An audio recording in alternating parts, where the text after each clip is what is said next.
अप्रैल 11, 1970 Apollo 13 mission launch होता है। Mission शुरू होने से पहले ही ग्राउंड पे एक बहुत बड़ी प्रॉब्लम आ चुकी थी। ऑक्सीजन टैंक नंबर 2 उसके अंदर तारों की सुरक्षा परत थोड़ी सी घिस चुकी थी, पर लॉन्च के वक्त इस छोटी सी बात पर किसी ने भी ध्यान नहीं दिया और boom,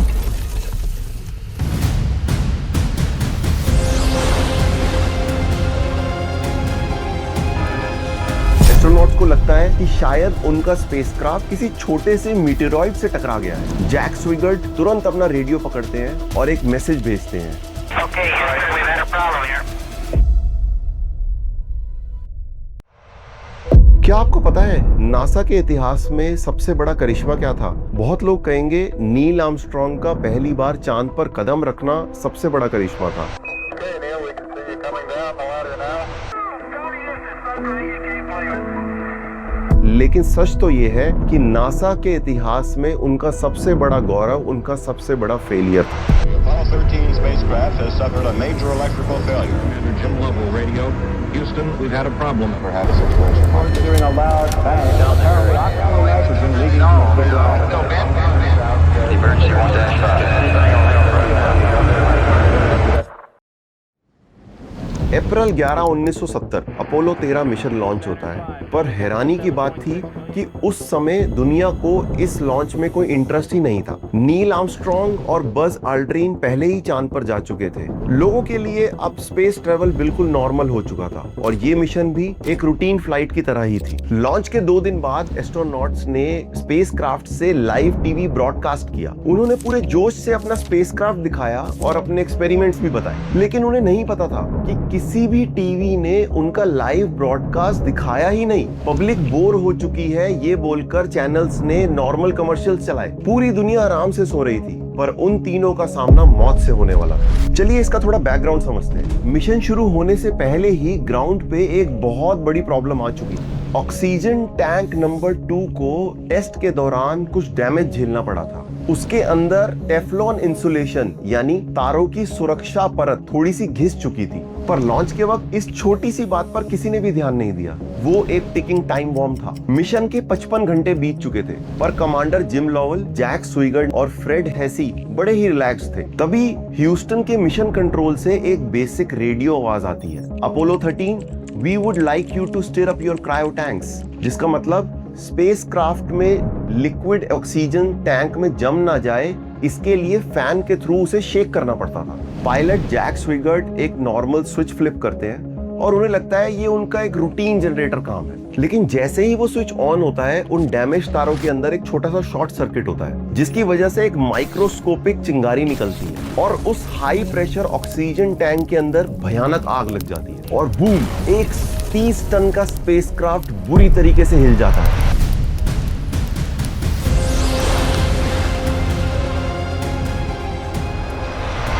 master caution lights on हो जाती है और पूरा डैशबोर्ड लाल रोशनी से भर जाता है। अलार्म की आवाज से एस्ट्रोनॉट्स के कान फटने लगते हैं। एस्ट्रोनॉट्स को लगता है कि शायद उनका स्पेसक्राफ्ट किसी छोटे से मीटेरॉइड से टकरा गया है। जैक स्विगर्ट तुरंत अपना रेडियो पकड़ते हैं और एक मैसेज भेजते हैं।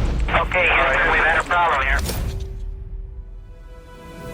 मिशन कंट्रोल को लगा कि ये कोई नॉर्मल कंप्यूटर ग्लिच है। उन्होंने ग्राउंड पर अपने सिस्टम्स देखे और सारी रीडिंग्स पागल हो चुकी थी। तभी कमांडर जिम लॉवल विंडो से बाहर देखते हैं और उनका दिल बैठ जाता है। We are venting something out into space. Spacecraft के पीछे से कुछ सफेद कलर का धुआं बाहर निकल रहा था और दोस्तों, वो धुआं कोई नॉर्मल धुआं नहीं था, वो उनकी जिंदा रहने की उम्मीद, उनकी ऑक्सीजन थी। अब यहाँ से मामला सीरियस नहीं, मौत के कुएं जैसा होने वाला है। हमें ऐसा लगता है ऑक्सीजन सिर्फ सांस लेने के लिए बनी है, पर स्पेस में ऐसा नहीं होता। अपोलो स्पेसक्राफ्ट के पास कोई बैटरी या जनरेटर नहीं था इलेक्ट्रिसिटी बनाने के लिए। वो यूज करते थे special fuel cells. In fuel cells में हाइड्रोजन और ऑक्सीजन को केमिकली मिलाया जाता था और इनसे 2 मेन चीजें बनती थी।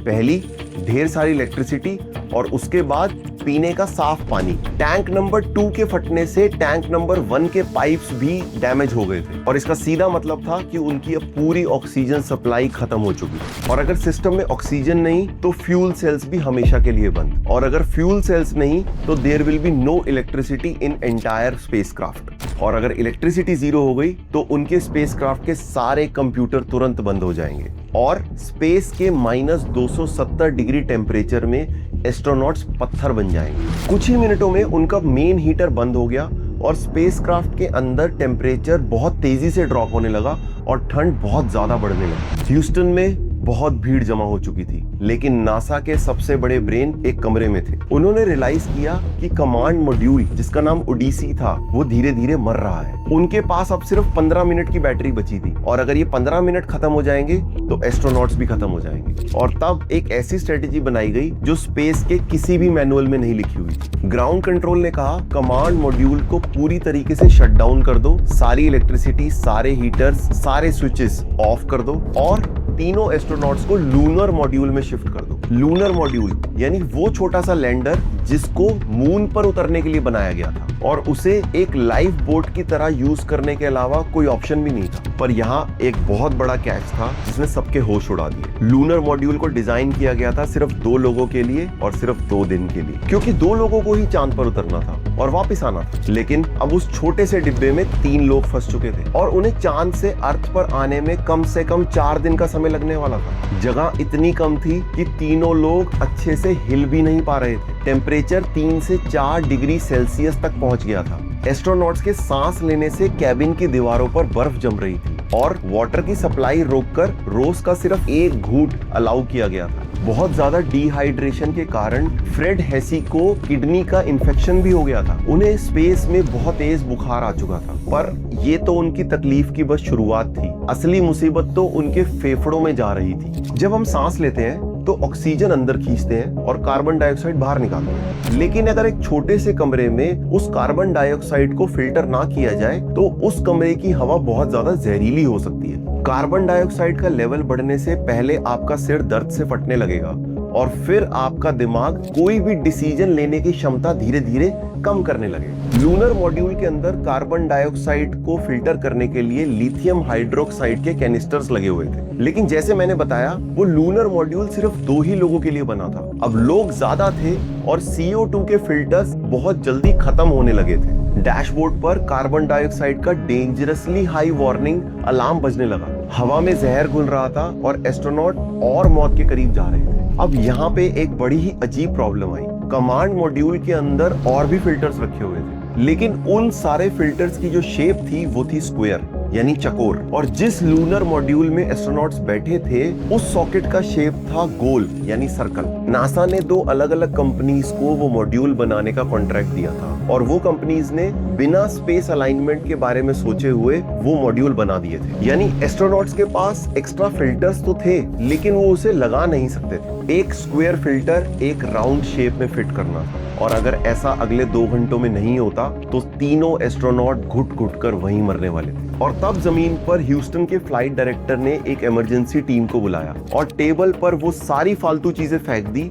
जो इस समय स्पेसक्राफ्ट में अवेलेबल थी। प्लास्टिक बैग्स, फ्लाइट मैनुअल के टाइट कार्डबोर्ड कवर्स, कुछ टॉवल और कुछ ग्रे डक्ट टेप। उन्होंने टीम से कहा आपके पास सिर्फ 1 घंटा है, कुछ भी करो, कोई ऐसा जुगाड़ लगाओ कि जिसकी वजह से वो स्क्वायर फिल्टर उस राउंड होल में फिट हो सके। और अगर आप लोग फेल हुए तो वो तीनों कभी धरती पर वापस नहीं आ पाएंगे। और ये था ह्यूमन इंजीनियरिंग का सबसे बड़ा टेस्ट। और इंजीनियर्स ने एक ऐसी अजीब चीज बनाई जिसे इतिहास में द मेल बॉक्स का नाम दिया गया। उन्होंने कार्डबोर्ड को काटकर प्लास्टिक बैग को डक्ट टेप से लपेटकर एक अडेप्टर पाइपलाइन बनाई। उन्होंने एक इंस्ट्रक्शन एस्ट्रोनॉट्स को स्टेप बाय स्टेप रेडियो पर बताई। एस्ट्रोनॉट्स के हाथ ठंड से कांप रहे थे, लेकिन उसके बावजूद उन्होंने वही बनाया जो इंजीनियर्स ने उन्हें बनाने के लिए कहा। उन्होंने उस देसी जुगाड़ को सिस्टम में लगाया और स्विच ऑन किया। कुछ मिनट्स तक सब कुछ बिल्कुल शांत रहा और रीडिंग्स नोट करी जा रही थी। और गेस व्हाट,